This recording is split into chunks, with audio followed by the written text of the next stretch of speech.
Hello aspirant. NCERT की series में आप सबका एक बार फिर से मैं स्वागत करता हूं। हमने हिस्ट्री की एनसीईआरटी कवर की, जिसमें हमने क्लास 6 कवर किया, क्लास 12 का पार्ट 1 कवर किया, क्लास 7 कवर किया।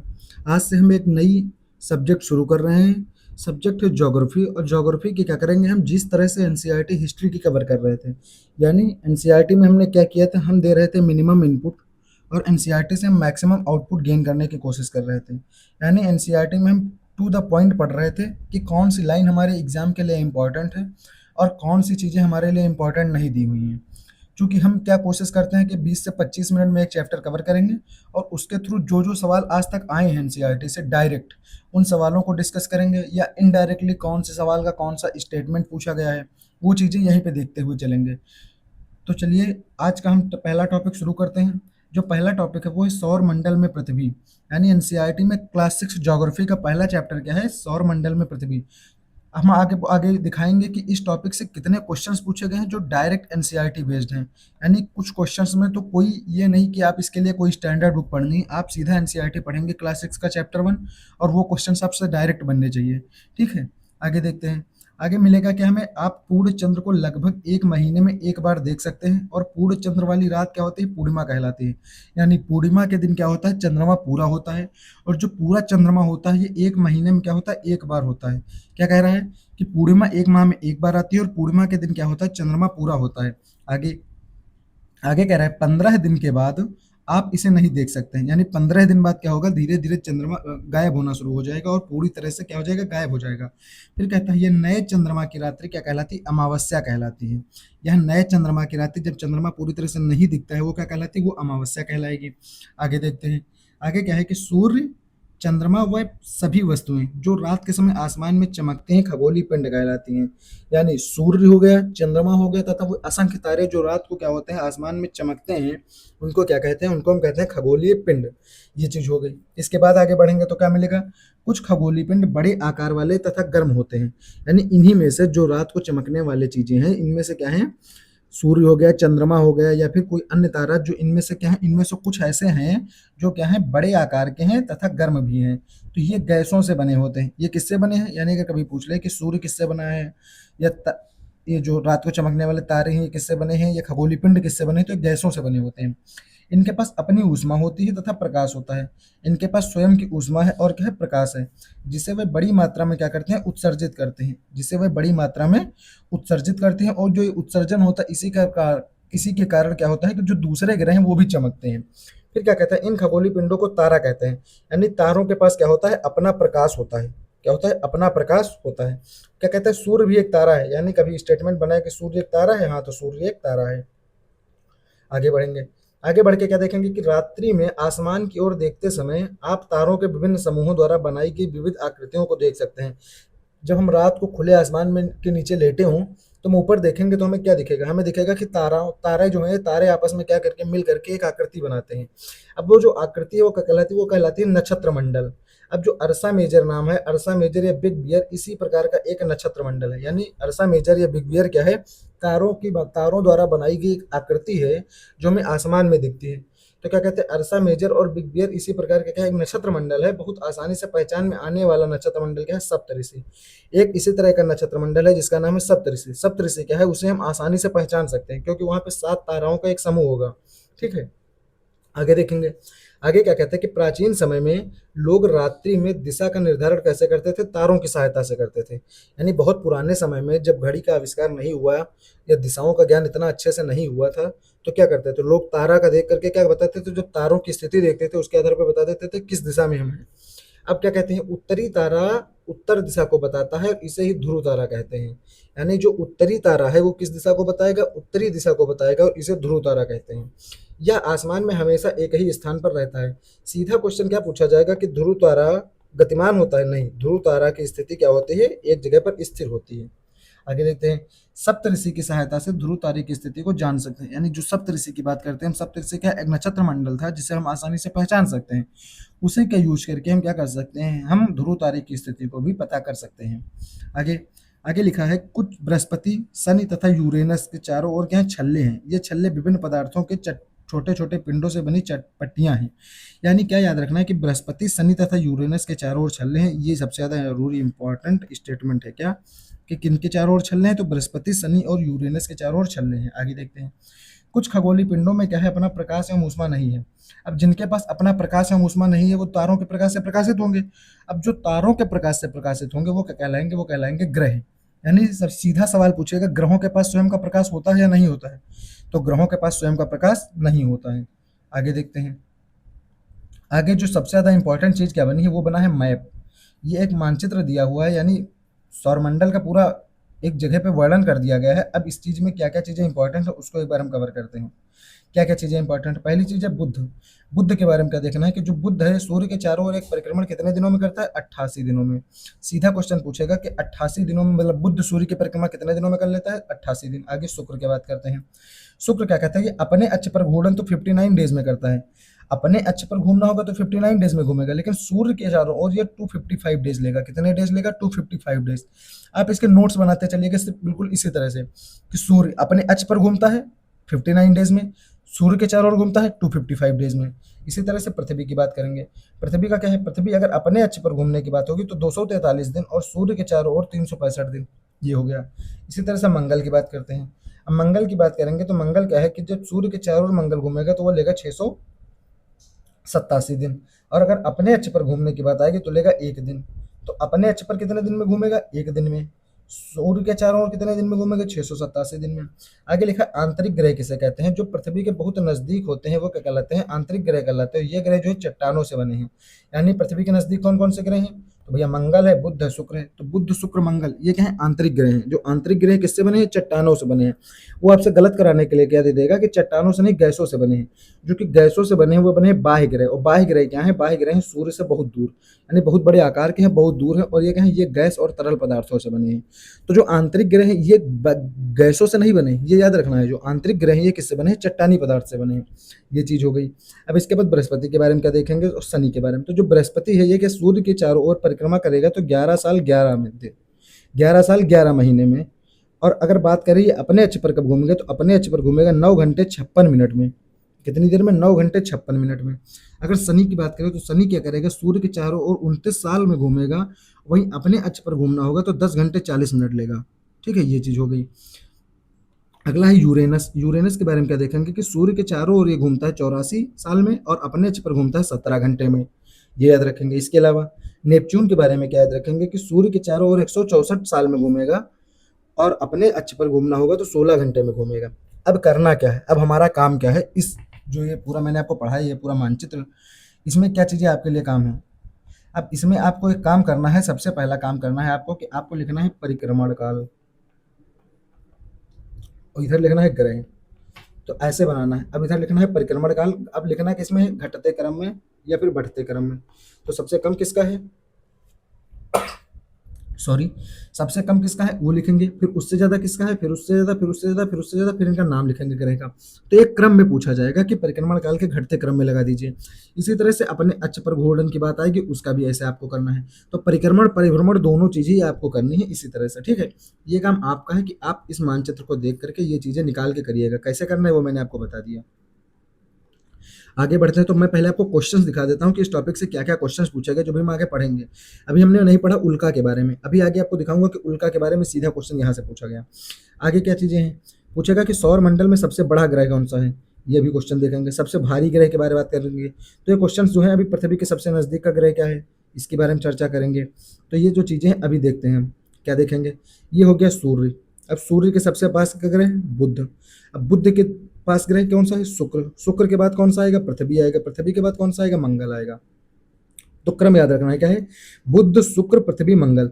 इसके बाद क्या है, एक क्षुद्र ग्रह की पट्टी दिख रही है। ये सबसे ज्यादा इंपॉर्टेंट क्वेश्चन है कि जो क्षुद्र ग्रह की पट्टी है किनके बीच पाई जाती है। तो भैया मंगल एक इधर हो गया और इधर कौन सा ग्रह है, मंगल के बाद बृहस्पति। तो मंगल और बृहस्पति के बीच में क्या पाई जाती है, ये पाई जाती है क्षुद्र ग्रह की पट्टी।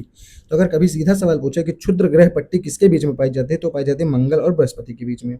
ठीक है, बृहस्पति के बाद है शनि, शनि के बाद है यूरेनस। ये हो गया क्रम। अब मैं आपको कुछ क्वेश्चन साथ में करा देता हूँ। जैसे पृथ्वी के सबसे नजदीक का ग्रह कौन सा है, तो भैया पृथ्वी के सबसे नजदीक कौन सा है, तो पहला क्रम में क्या है, बुध, फिर शुक्र, फिर पृथ्वी, फिर मंगल। ठीक है। तो अब बुध के सबसे सॉरी पृथ्वी के सबसे नजदीक का ग्रह क्या है? तो पृथ्वी के सबसे नजदीक ग्रह की बात करेंगे तो आपके पास चित्र है, आप चित्र में देखेंगे, क्या देखेंगे? ये हो गया पृथ्वी, इसके बाद इससे पहले है शुक्र, उससे पहले बुध। चूंकि इन दूरियों का घटता क्रम कहाँ पे मिलेगा, ये आपको आगे दिखाऊंगा मैं कि इनके दूरियों का घटता क्रम क्या है। इसके अलावा क्या है, इसके अलावा एक चीज आप ऐसे भी देख सकते हैं कि अगर आपको देखना हो तो ये मान लीजिए 228 किलोमीटर हो गया, ये हो गया 150 किलोमीटर, ये हो गया 108 किलोमीटर, ये हो गया 58 किलोमीटर। तो अगर हम बात करें पृथ्वी और मंगल के बीच में दूरी कितनी है, पृथ्वी और मंगल के बीच की दूरी है लगभग 78 किलोमीटर की। कितनी है? 78 किलोमीटर। क्योंकि 150 में से कितना घटाएंगे, 228, तो कितना आएगा 78 के आसपास।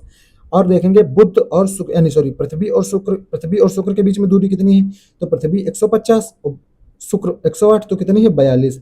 यानी शुक्र जो है मंगल की तुलना में पृथ्वी के पास है। तो इसका आंसर क्या होगा भैया? इसका आंसर होगा कि शुक्र। अब ये सवाल देखिए, ये सवाल पूछा गया लगभग कितनी बार, 1 बार, 2 बार, 3 बार, 4 बार, 5 बार, हो सकता है आगे भी कहीं पूछा गया हो। तो ये 5 बार तो मैंने आपको दिखाया क्वेश्चन पूछा गया। इस क्वेश्चन का बेस क्या था? क्वेश्चन का बेस था ये जो बना हुआ है डायग्राम, इसमें यानी जो एनसीईआरटी का डायग्राम है यहाँ से ये क्वेश्चन बनाया गया। और ये जो दूरियां दी हुई थी, एग्जामिनर ने दूरियां घटा करके क्वेश्चन सेट कर दिया। तो ये क्वेश्चन है एनसीईआरटी का। अब ये है इंपॉर्टेंस इस पूरे टॉपिक की कि जो मैंने ये क्वेश्चन में आपको दिखाई कि क्या है। आगे क्या, आगे कौन सी चीजें देखेंगे? अभी बताया था आपको किन ग्रहों के चारों ओर वलय हैं, किन ग्रहों के क्या है चारों ओर वलय हैं। तो मैंने क्या बताया, शनि के चारों ओर वलय हैं। भाई बुध मंगल पृथ्वी के चारों ओर वलय नहीं है। अब वलय के बारे में मैंने आपको क्या पढ़ाया, अभी आपको जस्ट पढ़ाया थोड़ी देर पहले वलय के बारे में। क्या बताया यहाँ पर बताया वलय। तो बृहस्पति शनि और यूरेनस के बारे में बताया कि इनके चारों ओर क्या है, छल्ले हैं, यही तो छल्ले ही वलय कहलाते हैं। तो जो बृहस्पति है, शनि है और यूरेनस, यानी 3 ग्रहों की बात हुई। किसकी किसकी? यूरेनस की, बृहस्पति की और शनि की। तो बृहस्पति शनि अरुण अरुण यूरेनस को ही कहते हैं, तो याद रखेंगे। आगे क्या देखेंगे, पूछा है किनके चारों ओर छल्ले हैं। तो भैया बृहस्पति की बात की थी, शनि की बात की थी, वरुण की बात की थी। तो इसमें देखो बृहस्पति है ऑप्शन में, नहीं है। शनि है, बिल्कुल है। वरुण है, नहीं है। अरुण है, सॉरी अरुण, तो ये भी नहीं। तो जब इसमें है क्या, सिर्फ शनि ही ऑप्शन में है, तो शनि ही तो इसका सही आंसर होगा। ये क्वेश्चन कहाँ से पूछा गया? एनसीईआरटी में। सोचो एक बॉक्स दिया है और उस बॉक्स से सीधा क्वेश्चन पूछ लिया जाता है आपसे। ये हो गया। आगे मैं आपको ऐसा कोई एक क्वेश्चन दिखाता हूं जो सेम इसी तरह से पूछा गया। वो क्या है, ये देखो यहाँ पे। आगे बढ़ते हैं तो क्या लिखेगा, आसमान में दिखने वाला चंद्रमा क्या है? एक उपग्रह है। चंद्रमा क्या है? उपग्रह है, क्योंकि चंद्रमा के पास स्वयं का प्रकाश नहीं होता है। आगे कहता है सौर मंडल। तो जो सूर्य है, ये 8 ग्रह शामिल हैं, यानी सौर मंडल में कौन कौन शामिल है? सूर्य शामिल है, 8 ग्रह हैं, उपग्रह हैं और कुछ अन्य खगोलीय पिंड हैं, जैसे क्षुद्र ग्रह एवं उल्का पिंड।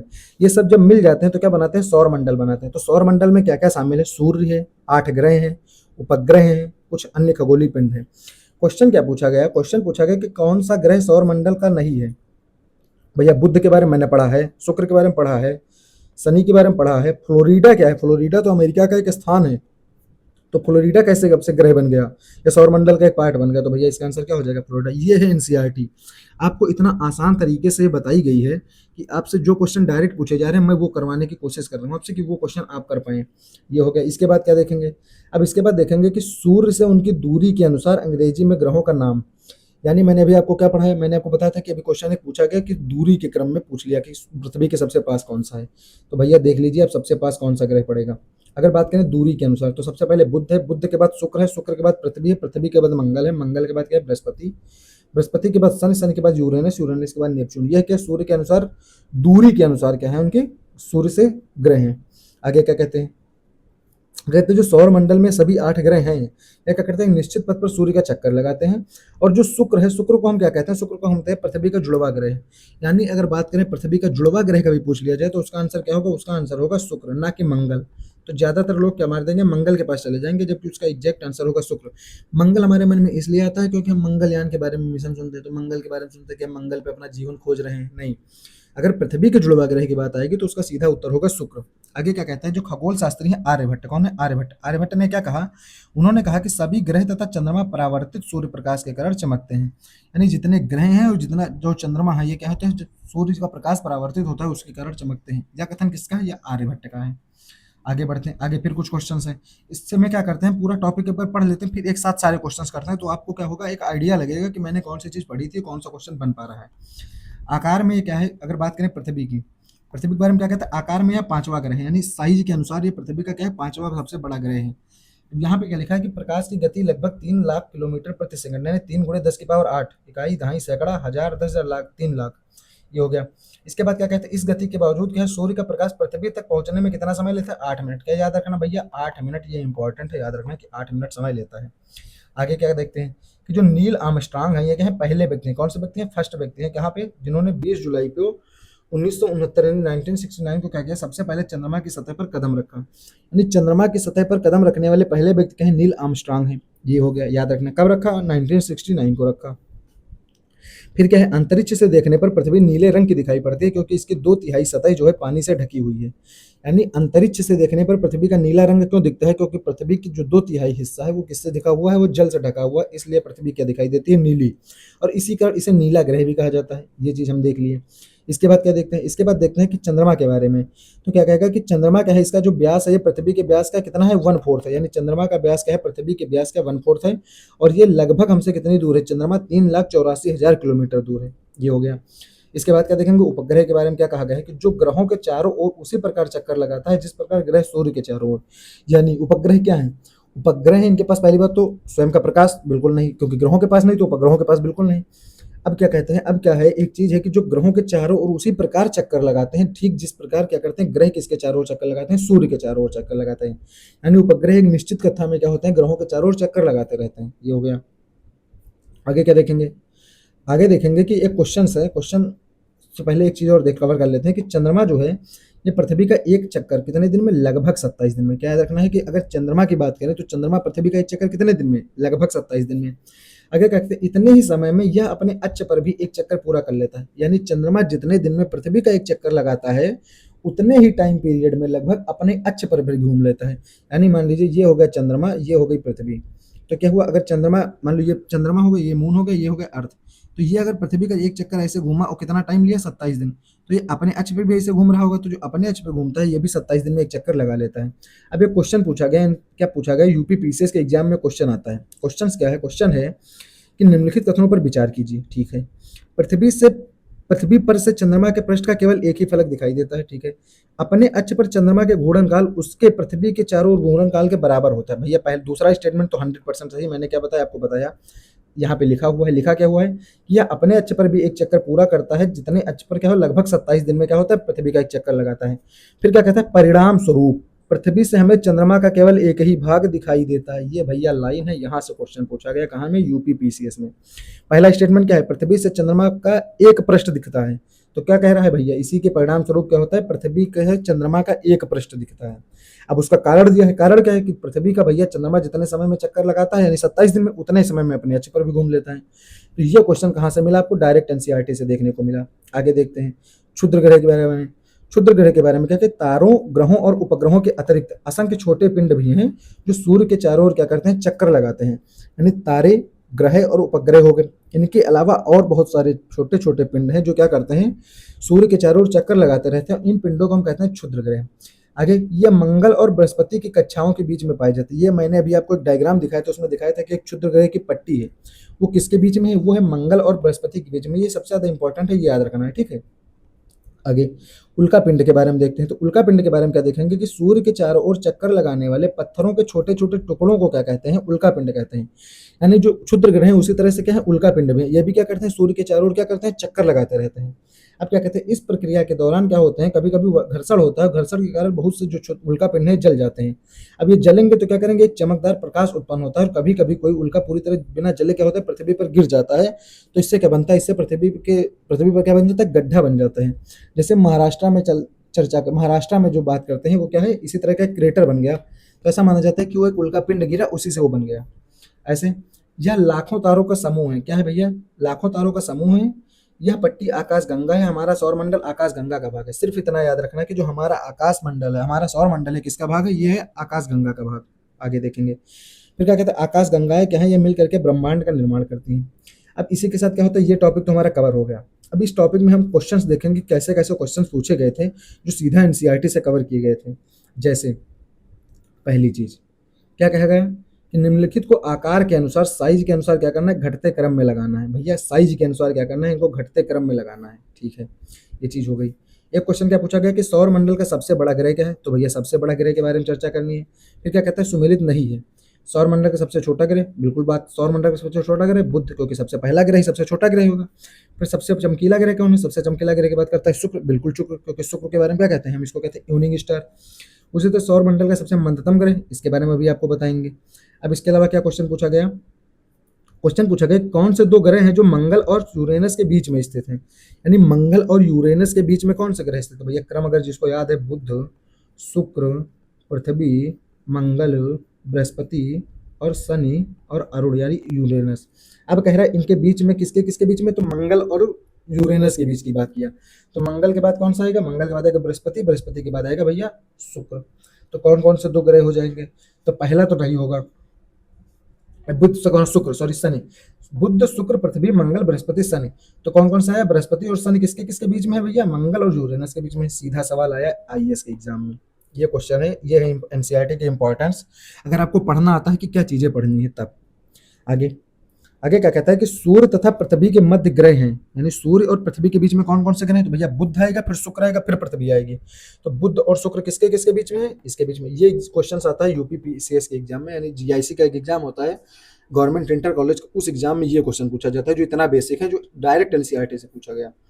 इसी तरह से क्या होता है, अब इसी तरह से सूर्य ग्रहण की घटना है, ये आगे के एनसीईआरटी में जब बढ़ेंगे तो वहां पे दिख जाएगा, पर यहाँ पे मैं क्वेश्चन सेट कर दिया हूँ कि जो सूर्य ग्रहण के बारे में ये चर्चा है यहाँ भी, तो लेकिन जो क्वेश्चंस आगे जब अगला टॉपिक करेंगे तो वहां पे कवर करेंगे, ठीक है, क्योंकि वहां पे सीधा स्टेटमेंट वहीं से लिया गया है। आगे पृथ्वी स्थित है, किसके बीच में स्थित है भैया? तो बुध शुक्र पृथ्वी मंगल, तो किसके किसके बीच में? शुक्र और मंगल के बीच में क्या है? पृथ्वी स्थित है। ये क्वेश्चन आया यूपीपीसीएस के एग्जाम में, वो भी मेंस में, जब मेंस होता था प्रीलिम्स के जैसा बिल्कुल एक, तो उसमें ही क्वेश्चन पूछा गया। आगे देखते हैं, ग्रहों के बारे में मैंने भी आपको पढ़ाया था। क्या पढ़ाया था भैया? ग्रहों के बारे में क्या पढ़ाया था कि जो ग्रह होते हैं ये प्रकाश विहीन होते हैं, किंतु चमकते नहीं है, बिल्कुल गलत बात। ये अप्रकाशवान होते हुए भी चमकते हैं, यानी इनके पास प्रकाश तो नहीं होता, लेकिन ये फिर भी चमकते हैं क्योंकि सूर्य के प्रकाश से चमकते हैं। तो दूसरा स्टेटमेंट सही हो गया। अब मैंने किसके बारे में आपको पढ़ाया था? आपको ग्रह के बारे में पढ़ाया था भैया, ये देखो ग्रह के बारे में पढ़ाया मैंने, ये है ग्रह।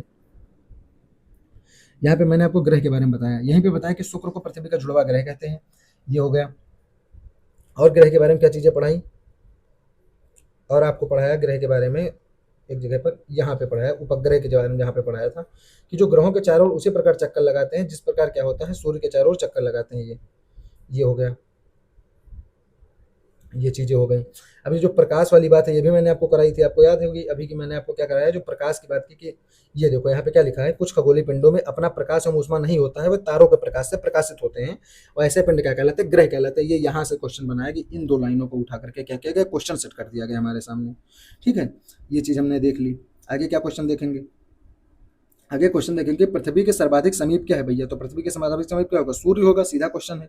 अगर बुध शुक्र मंगल ऑप्शन में नहीं है तो क्या है? सूर्य ही होगा।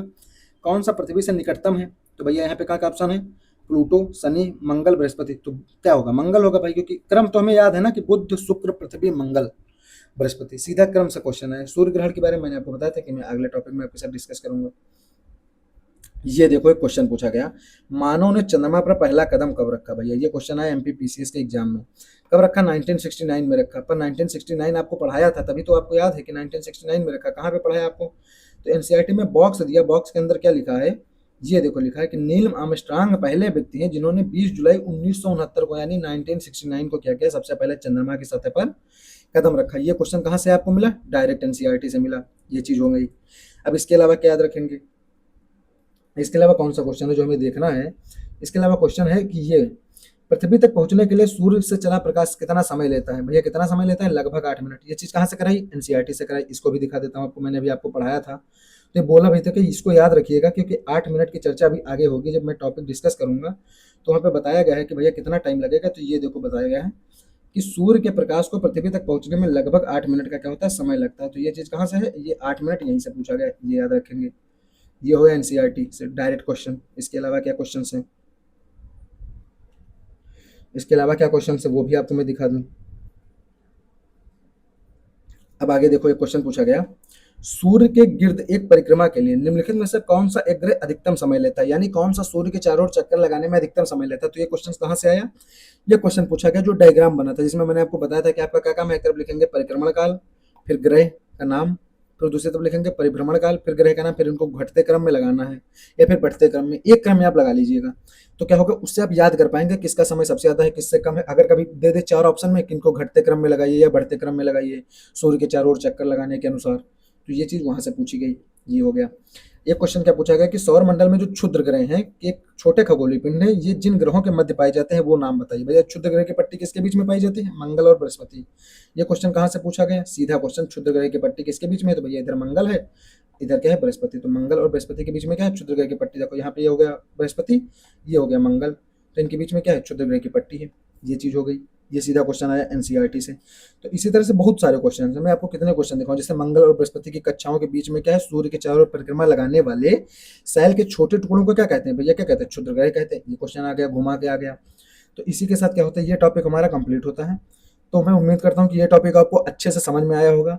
मैं जिस तरह से पढ़ा रहा हूँ कि आपको डायरेक्ट क्वेश्चन हो सके एनसीईआरटी से, वो तरीका भी समझ में आ रहा होगा और पसंद भी आ रहा होगा। तो जुड़े रहिए मेरे साथ। धन्यवाद दोस्तों। जय हिंद, जय भारत।